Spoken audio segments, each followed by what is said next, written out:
আল্লাহ রাব্বুল আলামিন তিনি বলছেন তার হাবিবকে, ওয়াতলু মা উহিয়া ইলাইকা মিন কিতাবি রাব্বিক লা মুবাদদিলা লিকালিমাতি।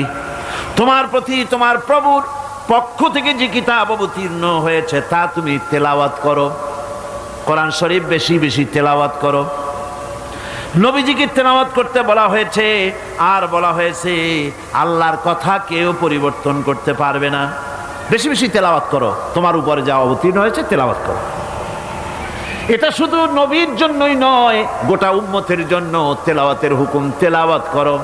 কোরআন শরীফ যে পৃথিবীর বুকে অবিকল আছে তার যতগুলি কারণ, ওর মধ্যে বড় একটা কারণ হলো কোরআন শরীফ যত বেশি মুসলমানেরা পড়ে এত বেশি কোনো ধর্মগ্রন্থ তার অনুসারীরা পড়ে না।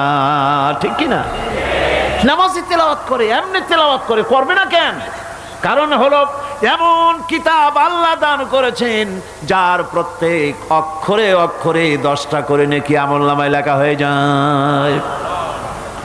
নবীজি বলেছেন, আমার উম্মতেরা কোরআন পড়ো বেশি করে, কোরআনে কারীমকে তেলাওয়াত করো।